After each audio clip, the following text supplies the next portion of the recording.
Howdy, everyone. You're listening to the Blue Jeans and Boots podcast, where genetics grad students talk about how they navigate through a PhD program while trying to stay sane. We also invite different faculty from the interdisciplinary program here at Texas A&M, and to kind of pick their brains, talk about the research, what it's like being a PI. But today we're going to have a special guest. We have Dr. Antonia De Maio. She did her PhD in Baylor College of Medicine, where she studied hereditary diseases using the mouse model.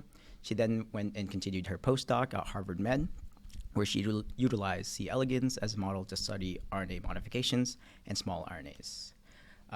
Big welcome to Dr. De Maio. I'm Lance Noeke. And I'm Andy. But thank you for being here. How are you doing? Thank you so much for having me here. It's been a lot of fun so far, and I'm very honored to be part of this interview. All is great so far. Yeah.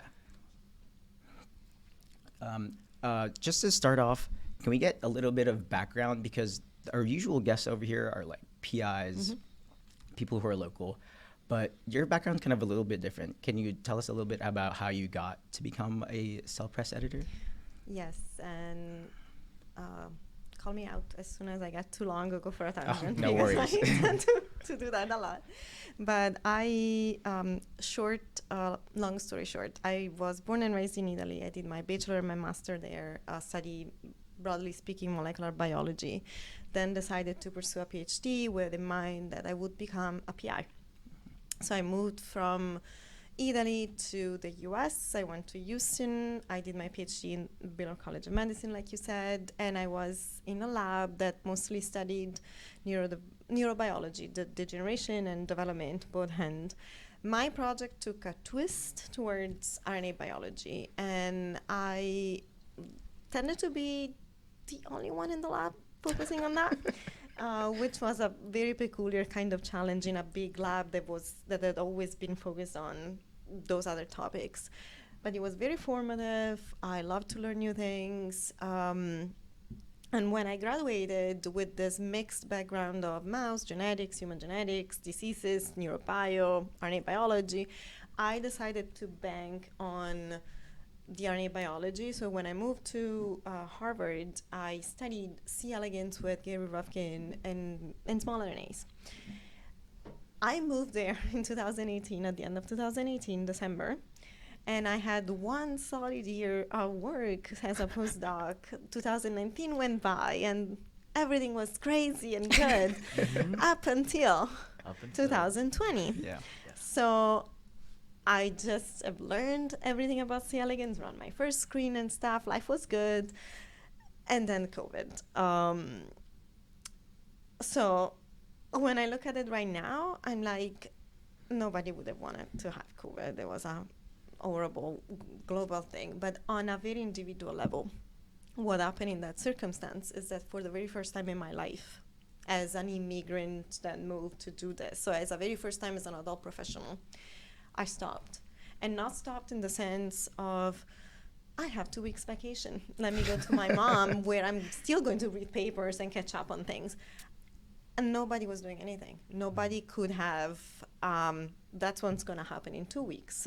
It was a complete halt of productivity in a very productive way, in the sense that for the first time I was there with my thoughts and the question of like, why are my colleagues pulling their hair apart that we cannot be in the lab? And I'm like, oh, finally, I can read a book, I can read about somebody else's research, or I got involved in a lot of career development, workshop creating, and networking. I was talking to people day in and day out, as much as being closed in a room with 2 kids and my husband all day could allow.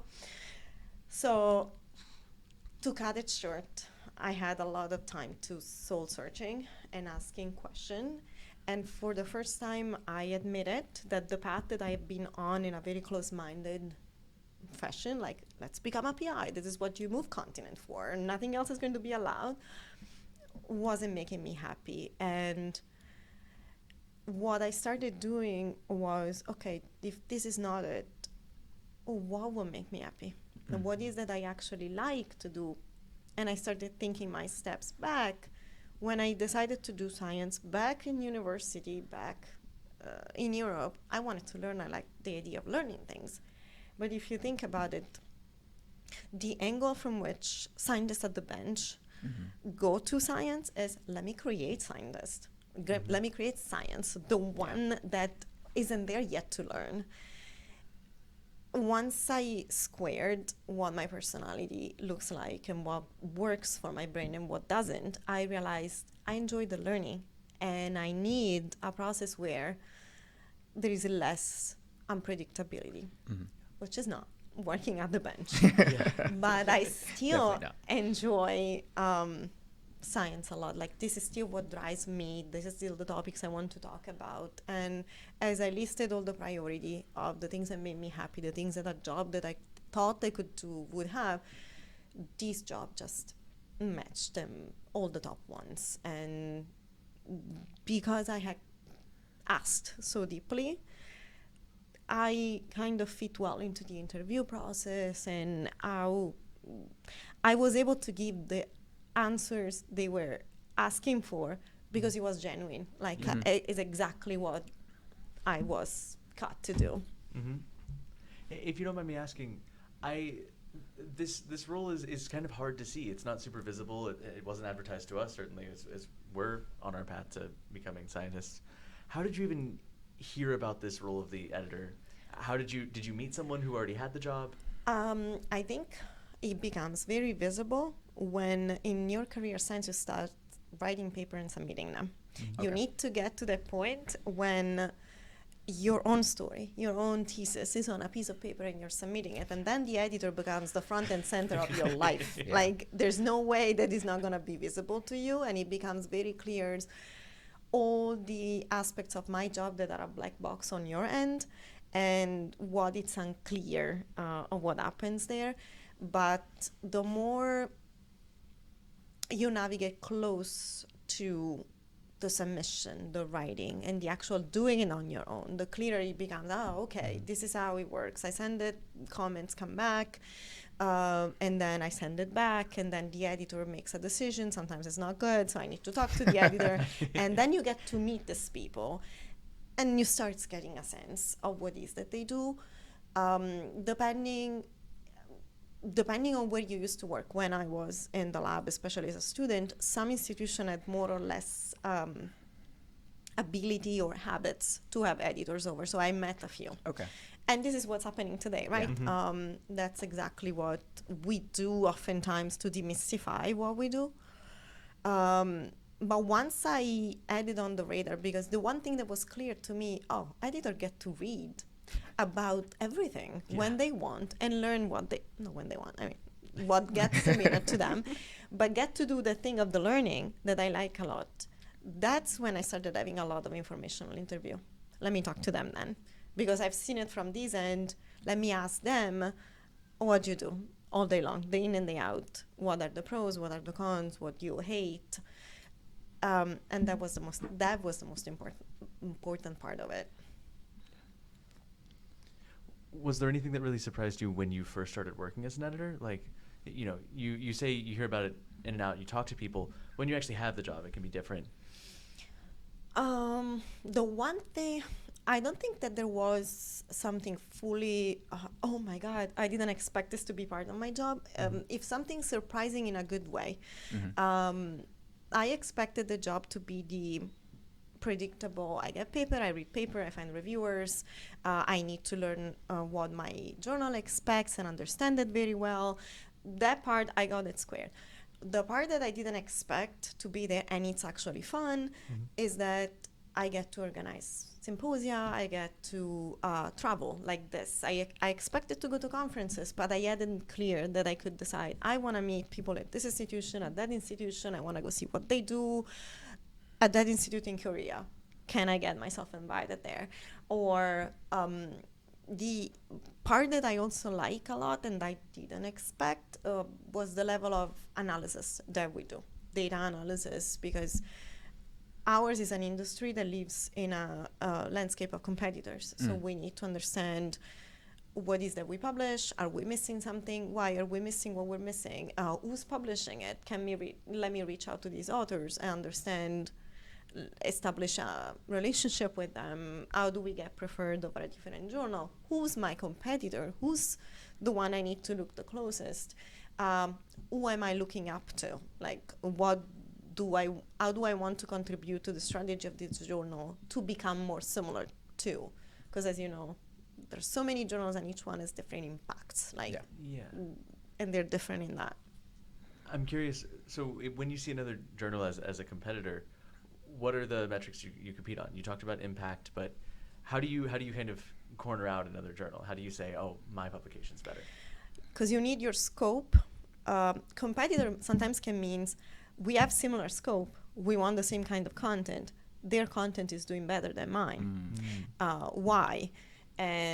Or we're doing better, but I know that we're very similar. Like, we want the same thing. And that's about understanding where the editors-in-chief and leadership is trying to steer the journal towards. Or if a journal has a very solid established scope, it's usually based, for example, I work for Cell Reports, and we, as open access broad scope journal, we have all the life sciences, the entire spectrum of it.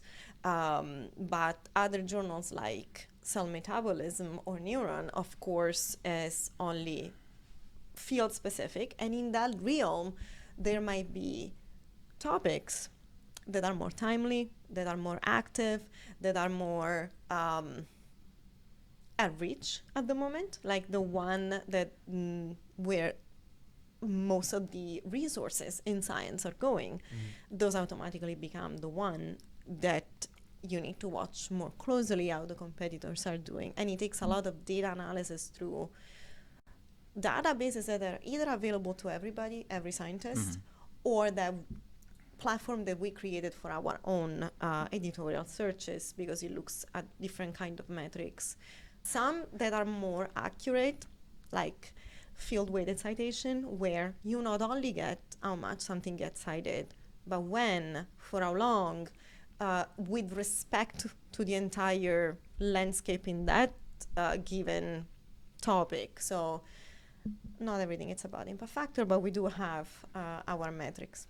So I have a question. When it comes to the workload for what you do, when in the lab, it's like you kind of go and work as much as you can, and then you go home. It's not really set in stone how many hours you work in a week. Is that the same for you now? I think that the experience in the lab can vary dramatically according to where you work and with who you work with, Yeah, true. right? So for some, and can go from you're expected to be here every day of the week, regardless of whichever kind of holiday it is, to you're gonna have an amazing work-life balance. The same applies in every environment. Company versus academia are more bound to a structure, in the sense that my leadership would not want me to be firing out emails on a Saturday and a Sunday, because that's kind of frowned upon. It's not. That doesn't mean that behind the scenes, sometimes, to make my work-life balance happen, I don't have to catch up on something. It's more a choice. Like, I went to 4 soccer games on a Wednesday night because I have 3 kids and a family. I need to put Band-Aids here and there on things that I need to do. On the other end, I think with age and seniority and time, as you have different kind of roles in academia, outside of academia, I think you kind of get to understand that you're the master of your work-life balance. Nobody else is going to come at you and say, oh my God, please stop working. Don't be productive. I want you to rest. Even though you can have the most amazing manager that really care, and I do, like, they really don't want us to burn out. They really don't want us to get to the closest end of, I can't do anything, because that's not, nobody can be productive in that scenario. It's a demanding job, like 90% of the job in the US. So if you are a very driven, self-driven, motivated, academics at training, you're always going to desire to do the best that you can. It's up to you to determine, I've done what I could for today. and I've done it at the best I could. It's time to have a life and do the other things, because if I get too tired, I'm not going to do as good as a job anymore. Yeah. And the other important thing is define once you became good at determining your boundary, become good at defining when the environment in which you work doesn't respect it or is not compatible with the kind of boundary that you have to set. If that's a priority in your list of priority for the job you want, that's when you leave. It's not always a good match. You need to be able to realize when things are not a good match. Yeah. So, I got it. You go. So what is like a typical day look like for you? It can vary a lot depending on ongoing project and what's happening at the very minute, if I'm leaving the day after for a conference and so on and so forth. But average day, new papers come in every day. You read those new papers. Every day there will be papers that need reviewers to be found, because once you decide to send the paper out and you start inviting people, it might be not the first round or two that you get an acceptance. Yes, I'm going to do this. Comments from reviewers come on a given paper, or 7, and you need to assess them and discuss them with the team. There are editorial meetings 2 or 3 times a week. Rebuttals, people that didn't like your decision. And the one thing that we do in my group, and it applies to many journals, no decision, it's a one-man decision. So we discuss outcomes, and that's also our way to develop and hone our ability to make fair decision while you discuss with the team and have soundboards that point out, but you did this before, so do you think it's consistent with what you told them before? Is it fair? And that's why not being a one-man decision makes it a fairer process. And then there are times when we're organizing a symposia, so it's time to meet the academic editor for that, or scout the speakers that you want to have, or strategic analysis time when it's time to see with data and dive into those projects within the broader company, like that could affect our possibilities. We do a lot of career development, we do a lot of DI or workflow project. Like, this is a problem for everybody, how do we fix it? I think I could go on and on. It can be, you can almost create the kind of things that you want to do. You've talked a little bit about this data that you're looking at. Is it analytics for the publications themselves, or are you looking at the data of the papers, the data of the submissions? It's a little bit of both. Like, analytics in the terms of how the given space of research, topics, or area of analysis did. So to get a sense of we want more or we want less, because they're not, it's never not interesting, but it's interesting to the audience your journals have. The audience of my journal is broad. So if paper within given spaces in my broad audience didn't gather the attention that we hoped for, what that tells us is probably it's a space more suitable for the specialists in a journal that is less catering to a broad audience. And then sometimes it's, okay, this is the topic. We need to understand within this topic that is so broad, specific aspects of metabolism. What makes a paper in this topic that seems to be interesting everywhere, but what makes a paper suitable for Cell reports? What makes a paper suitable for Cell on the same broad topic?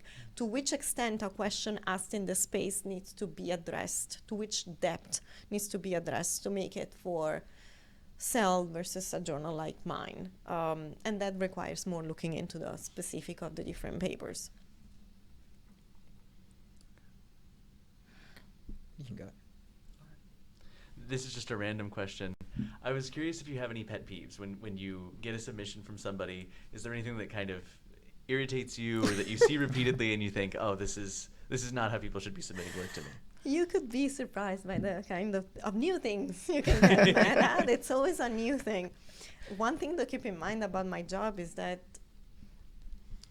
I sit in a very specific situation. Like when somebody sends a paper to us and doesn't get the outcome they want, the ratio for me, it's I'm one to many.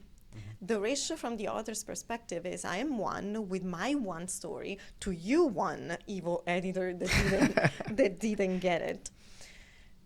And there are different nuances of how strong the authors can come back at you with you didn't get it, or this is completely wrong, or this is completely unfair, or you are not the expert, so you cannot understand. But we're trained for that. So this is something that when we interview, we are kind of pushed on, like, how would you feel in this scenario? What do you think of somebody that could tell you this and that? It's a job that does require diplomacy and the ability to cool off real quick and you can't respond to somebody on the whim of the reaction that words triggered, because it will not go well. Like it takes a lot of soothing, understanding, putting yourself in other people's shoes, where they're coming from. Give them a minute. Never answer a very heated email immediately. But does it get annoying sometimes? Yes. Yes, it does. This opens a new question to me. So you talk about you have to exercise this diplomacy. This isn't something I think a lot of scientists get formal training in. Where would you say you develop these skills? I think it's one of the talent that you need to ask about yourself. Do I have it? More than a talent is jobs have pros and cons. And when you make your list of priority of these are the pros that the job I want, the things, the priority, the job I want must match. You also need to think of what are the things that I'm willing to put up with, that I'm open to put up with. I knew that I could take the distance from this kind of stuff, especially because I'm not in a room directly most of the time, not directly being attacked. That happens too. But I knew that I thought I could do it. And I also thought that it was a good skill to further develop, because not being reactive, it's in general a good skill to develop. And they help you developing it too. Like having good teams, good mentor, good trainer, and asking advice before getting back to somebody. I have this, or venting with your team before that's definitely big. Getting back to somebody so that they say, I know, you're right, it sucks, but let's do what we are required to do. It helps. Yeah. So just a little bit, you mentioned how this process, this editorial process kind of goes with the team. There's definitely a lot of biases that come into play when that happens. So would you say the team that you're in, with the editorial team that you're in, is it like everybody comes from different backgrounds, different perspectives? I think this varies a little based on the kind of journals you work for, right? If you work for a broad scope journal like Cell or Cell Reports or Nature Communication, intrinsically people will come from very different background. But the rationale behind let's discuss almost everything that we make a call on, even if it's not a full team discussion, is every person has preference for given things or dislikes for other topics. And even though it's part of our job to be aware of those dislikes, and generally you'll see we call them the write-up, and it's common for editors, this is not an area that I really enjoy, but because we are so aware of where our biases come from, that we serve them on a plate to our colleagues to say, I might be biased on this. I don't find it particularly intriguing, but what do you think? Because maybe you're looking at it from a different perspective. That's the purpose of the editorial meeting. That's the purpose of everybody expressing their opinion and everybody being listened at. There's no hierarchy into who can express an opinion, because even if one is the youngest of the team and just joined might have a research experience that we did as a whole didn't have, and could say, but I went to a conference like 5 months before finishing my whatever, and that was very relevant. So that's another nice aspect of the environment in which generally editor work into.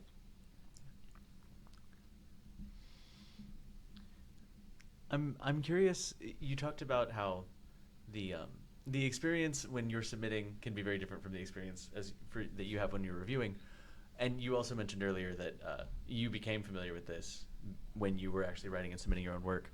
What was your first experience like, publishing a paper before you had this job on your way here? That's another thing that I can give you my experience, but it also varies a lot based on which lab you work in. Yeah. There are labs in which mentors writes the paper, labs in which the mentor lets the mentee do everything, and even shares the credentials to get into the system. So that it's impacted a lot by the style of the lab you work into. The lab in which I grew was one where my PI wanted us to develop the ability to write, but was extremely demanding on, okay, you wrote it, now I edit it, and I'm gonna make you rewrite it a million times, which I appreciated, because it's so hard to write that putting a lot of the work at that stage, it's exactly what you're supposed to do, because your job as a writer, even if you're a scientist, it's to make it easy for the reader. The better your story is written, the more enjoyable it is the reader, the more people are going to see it, and the more people are going to cite it, because at the end of the day, you want your work to be recognized. So my experience was very much, I loved the writing part of my job. I actually probably loved it more than everything else. I loved making figures. I loved putting together the paper, editing it, even though today that's not a big part of what I do, the writing part. When it came to the process of submitting, in my experience, it was mostly the PI doing the movements of submitting the things. And I think that's probably safer in some cases. But when it came to, okay, those are the reviewer comments, we will sit together with it and discuss about it. When it came to writing what to do next, it was me. It was me thinking, and of course sharing it with my mentor and going back and forth, what we can, what we cannot do. But the experience of having to write the response to the reviewers, getting to a point where I felt comfortable with, I can do this. These I need to justify why I cannot do it. And then learn the fear that I'm gonna send this back. Is it gonna work or not? It gives you the perspective you need for this job. To every time you have to make a decision, we don't make it lightly, because we know what's behind every submission that comes our way. For us, it might be 1 in hundreds. For them, it's the one. So any rejection we send is not the outcome we want or desire, but it's in the best interest of the author. That makes sense. Do you miss being in the lab? I think every job has pros and cons, right? And when you clearly, I have done the soul searching that brought me to say there are more things that I won't miss than the things I will miss. I did love the environment. I love to be in the lab. I love the chit-chatting with my friends. I love the actual cooking at the bench. That part I miss. Like doing the mini prep, the running a gel, seeing a gel, reading the actual doing. I don't miss the stress of the unknown. That's the part I don't miss. Today I have an endless to-do list that I never get to the bottom of it. But I know that if I scratch something, it's scratched. Instead, in the lab I need to ask this question and get these results. And you do it, it's scratch. But then now I need to ask it again because I didn't get where I needed to do. That was really frustrating for me. Not because I didn't have the resilience, but because it takes a certain kind of personality to do that without attaching your value to the outcome. Yeah. So it was very hard for me to say, I put 200% into this. How come the outcome I got is uninteresting? It's me not asking the right question. Other people would have like, great, let me go about it and ask it again. And this is what I draw my fun out. I wasn't like that. So that's when I realized I need a list. Then slowly but certainly I erase things from and move forward. I can relate to that. I hate when a question kind of reopens later. I've had this a lot where I think I'm finished with something and then months later I'll learn something and realize, oh, I was interpreting this wrong, or I have to go ahead and, like you're saying, start the question over. Yeah. Or like more questions just happen from the answer that you got. Yeah. Or you don't get the answer you expected, Yeah. like, which is 90% of the time. Like, no significance. Yeah. Yeah, nothing there. So let me. What else am I gonna ask here? Yeah. And that's not to like. Of course, I come at it from a very specific perspective. The interesting thing is that a lot of my friends stayed, right? And as an editor, talking with young PI or postdoc that are fulfilled by that is inspiring, because I learned so much about how to succeed in that path, and how to identify the feature of those people that make them so happy in doing what to do, and it remains a really inspiring job, one that actually I work with every day, because that's the world that I need to work in every day. And if without people willing to stay in academia, I will not have a job. So it's a complementary existence. That does remind me, a lot of these fields, you have a small number of experts in the whole world. Mm-hmm. I imagine a lot of these people whose papers you're reading, you've met them personally. Yes, and that's the best part ever. Yeah. How do you kind of judge, I guess, how to be a professional versus understanding that you're looking oftentimes at your, I don't know what to call them, your colleagues' work? That's called conflict of interest. Mm-hmm. So the number of paper I handle and the number of people involved in those papers is exponentially bigger than the number of people that I can know and befriend with. Mm. But it happens that the work from people I know well comes in front of me. And that's when you say, no, I cannot do that. Go to your colleagues and say, who's going to handle this? Because this was the best man at my wedding. So I'm not gonna be able to be unbiased. The question that you constantly have, or circumstances when you went to a conference, had a very bad interaction with somebody was particularly nasty, and then they send you a paper, and you're like, I don't think I can be unbiased towards the work of this person because I had a very negative experience with them. The reviewer's problem seems very tough to me, because you want to pick out people who are experts on that topic, who have a lot of field knowledge, but that they're not so close to it that they have that conflict of interest. Yeah. Is there a way you kind of strike that balance, or? That's one of the toughest part of being an editor, because if you think, for example, of, I don't know, a question about which neuronal regulation of metabolism, right? They can mean many different things. The neuron that control how much you eat, what you eat, or tracing that circuit or modulating that circuit. It's different techniques. But broadly speaking, it's still the same broad field. Like, we're learning how the brain controls metabolism, but there are so many different nuances to which kind of question you're asking in that broad field, which technique you're using, and which kind of output you're putting out there. So the editor has to go in and assess. This reviewer not only has the technical expertise to look at the method they use to tell me if it's sound, but also has the broader understanding of this field to judge from a more distant position how interesting is the question, how novel it is. At the same time, it doesn't have to be asking the same question.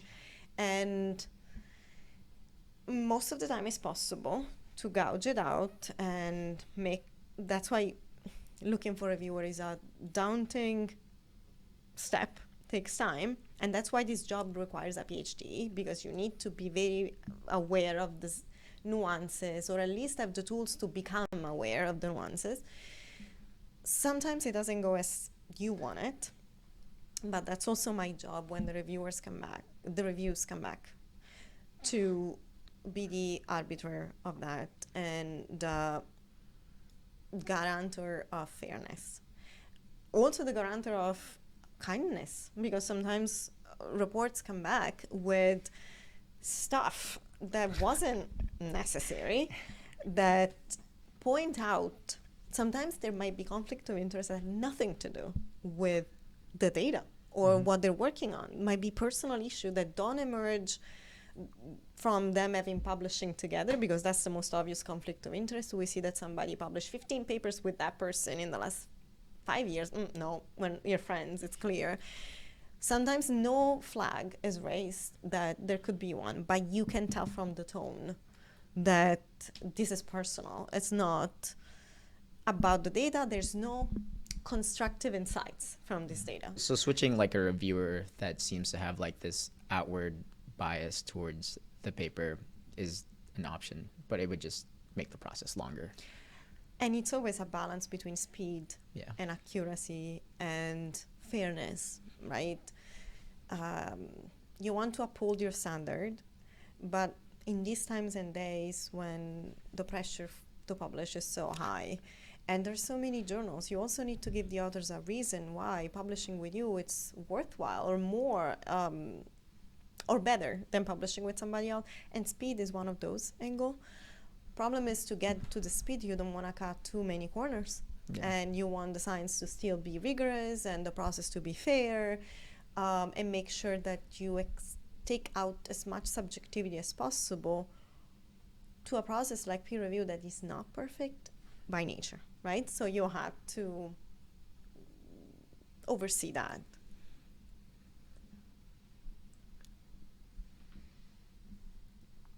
I have a question.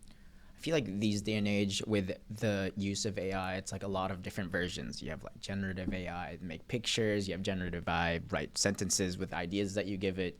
What are kind of your thoughts on how that scape is? Are not my own, but the guidelines that we're trying to develop and the policies that we're trying to put in place to make sure that ethics is the beacon of how we're handling this. With AI, a lot of opportunities open, but a lot of corners can cut. And so we are building all the walls to make sure that there's no fake authors, there's no fake writing, there's no fake review, because actually you can give a paper to ChatGPT and say, review it. And it will give you back what ChatGPT thinks are the pros and cons. I am trying to keep an open mind and a positive attitude towards this and looking at AI as a possibility. My personal opinion about it is, like all the things that revolutionize the ways we work, is we need to use it with human oversight. We are the mind. AI is the tool. I use AI for the brain dead stuff that I don't like. I ask the question, I have an Excel form, data, ChatGPT, tell me the formula, and I am very specific about what I want. Sometimes I get mad and I argue with it. Like, this is a very stupid answer you gave me. Because, guys, it's still not perfect. And the level of, I don't want to be mean to AI, because I think I have it in my mind as a person that I talk to. I still write please and all that kind of stuff. But sometimes it's very stupid. Like, it's still very superficial in the way it gets back to you. But it's powerful.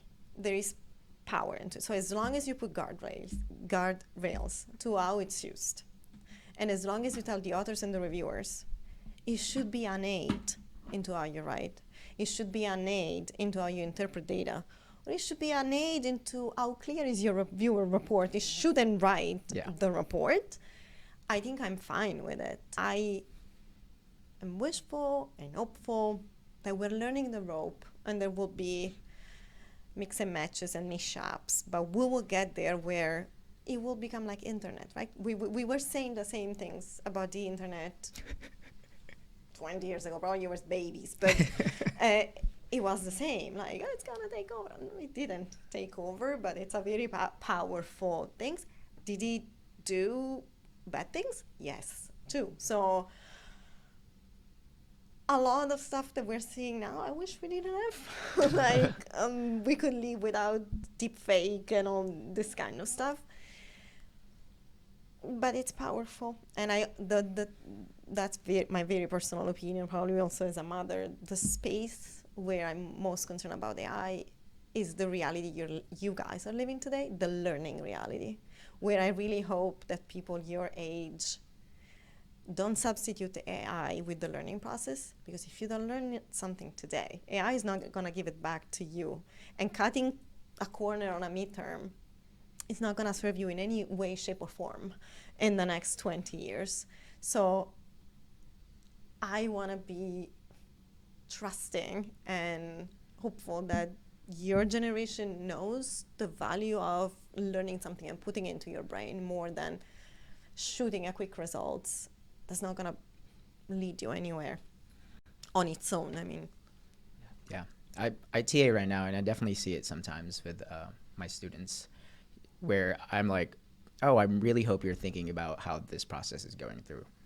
And why you're doing what you're doing. Because this score that you get at this test is not the end game. Yeah. What brings you there, it's the end game. What are you learning through and where you're going with it. So as long as people figure that, I think we're safe.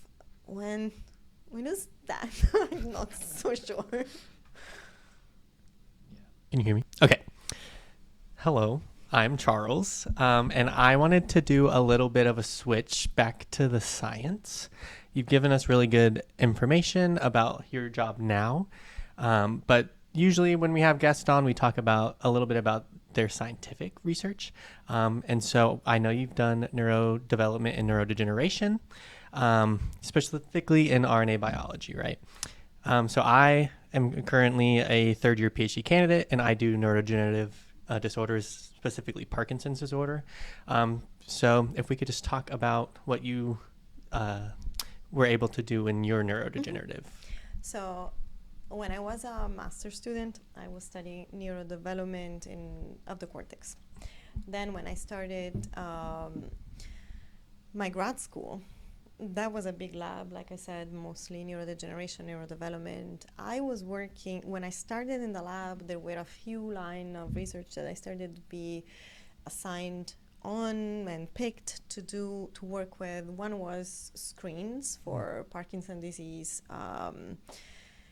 potential drugs or modifiers, and there was a cell screen looking for kinases that would modify the level of alpha-synuclein or other important factors. The lab was studying spinocerebellar ataxia. That is a more rare disorder of the cerebellum with degeneration of the Purkinje cells. And my own project that then took this twist towards splicing was focused on an RNA binding protein that was originally found to be the interactor of this disease-causing gene for SC1, SCA1, an ataxin 1. So my project stemmed from, these two things interact. Let's understand what this RNA binding protein does in SCA1. Turns out the gene was lethal. Nothing survived it. I could knock it off in every possible tissue, and the tissue died. The animal died, and that was a solid 1.5 years for me trying to create the tools for that. But in doing so, at one point I went to my mentor and said, hey, look, years have gone by, and I need to, but I got attached to this part and we developed the tools. How about I study what it does rather than, in doing that, we also learned that the interaction that he had with ataxin 1 was more transient, so you needed an overexpression for it to survive. So it might be something on the complicated end to actually understand why it would pop out there. But on the other hand, we thought it's essential. We got this various, and the very naive grad student, this is important because it's essential. They try to warn me, but I was like, no, I'm gonna do this. So at the end of the day, my project was defining the interactor of this protein, how it belong to the spliceosome, which is the main machinery that controls alternative splicing, and finding key interactors and figuring out that if you modulate, once I got this core interactor, if you modulate the level of each, the other 2 or 3 would change their level too. So they were needed together to keep each other surviving and functioning through to splicing. So there was omics involved and characterizing which event happened, but it became a very basic question, basic science question that didn't have anymore a very direct translational application. And then when I moved to my postdoc, I wanted to move to a different organism because up until the point I worked with cells and mice, and my lab was my PI was an MD PhD, so it was very mutation disease oriented. But I was in this RNA world. I said, okay, what else can I do? And I had a lot of friends working with worms, and I've always been appealed by this. Yes. They're so cute, and they can do all this fancy things. So I decided to work in small RNAs and worms, and I really loved working with worms. It's powerful. You can ask a lot of questions in a very quick time. The power of that model was astonishing, really. But like I said, that wasn't long last because a year was what I had to actually figure the ropes and learn all this new thing, and it was exciting. But at the end of the day, I had to decide I can stay and complete this and get something published, but it's going to take me 4 or 5 years, right? If I know today that that's not my path, is it worth it to stay add 5 years to my life if I know that eventually a switch of career is what's going to wait for me? So I had to make the hard call of leaving what felt incomplete, because I felt like every path is a publication at the end, and that was one of the biggest thing to accept. What do I do now? Yeah, I think that's a struggle with a lot of people, because always, like, PIs and other scientists are like, your thesis or your paper is a story, but it's always hard to say, when does that story end? Or when do I share that story? Do I hold the story? So it is that balance. I also wanted to ask, you seem to have a lot of experience across organisms.